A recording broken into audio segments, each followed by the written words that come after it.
আসসালামু আলাইকুম, আমি Subarna from Subarna's cooking diary. রোজায় মেক এন্ড স্টোরের 3 নাম্বার এপিসোডে আমরা বানাতে যাচ্ছি তেঁতুলের সস। রোজায় যে কোনো ভাজা পোড়ার স্বাদ আরো দ্বিগুণ করে বাড়িয়ে দিবে এই সসটি। এটা টক ঝাল মিষ্টি একটি সস। তো প্রথমেই আমরা এর জন্য নিয়ে নিব 200 গ্রামের মতো তেঁতুল।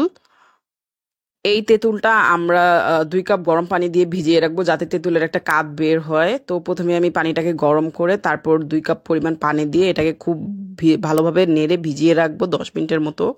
এবার অন্য একটা প্যানে 2টা টমেটো এবং 5-6 কোয়া রসুন আমরা ভালোভাবে সিদ্ধ করে এটার একটা টমেটো পিউরি করে নিব। তো এটাকে আমি কিছুক্ষণ নেড়ে টেড়ে সিদ্ধ করে নামিয়ে এটাকে পিউরি করে এটাকে এঁকে নেব। তো এই তো টমেটোগুলো সিদ্ধ হয়ে গেল। এখন টমেটোগুলোকে আমি নামিয়ে পিউরি করে এবং এটাকে একটা ছাঁকনি দিয়ে ছেঁকে এই যে একটা পিউরি বের করে নিলাম।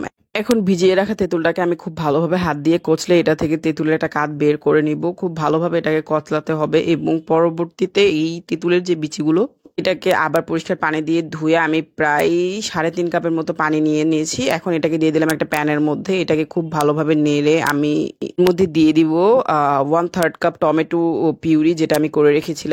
এরপর এর মধ্যে আমি দিয়ে দিব 1 টেবিল চামচ পরিমাণ নর্মাল লবণ এবং দিয়ে দিব আরো 1 টেবিল চামচ পরিমাণ বিট লবণ। অবশ্যই বিট লবণটা দেওয়ার চেষ্টা করবেন। বিট লবণটা এই সসের টেস্ট দ্বিগুণ বাড়িয়ে দিবে। এরপর দিয়ে দিব 1 টেবিল চামচ জিরা গুঁড়ো, ধনিয়া গুঁড়ো এবং গোলমরিচের গুঁড়ো এবং দিয়ে দিব একবারে বড় 1 চামচ চিলি ফ্লেক্স।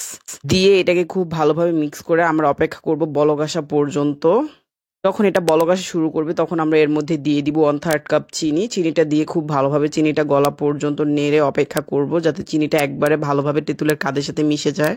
যখন চিনিটা একেবারে তেঁতুলের কাদের সাথে মিশে যাবে তখন এর মধ্যে আমরা দিয়ে দিব 1/3 কাপ ভিনেগার। ভিনেগারটা দিলে এই সসটা অনেক দিন ভালো থাকবে। তো ভিনেগারটা দিয়ে আমি খুব ভালোভাবে নেড়ে নিলেই তৈরি হয়ে যাবে আমাদের সসটা।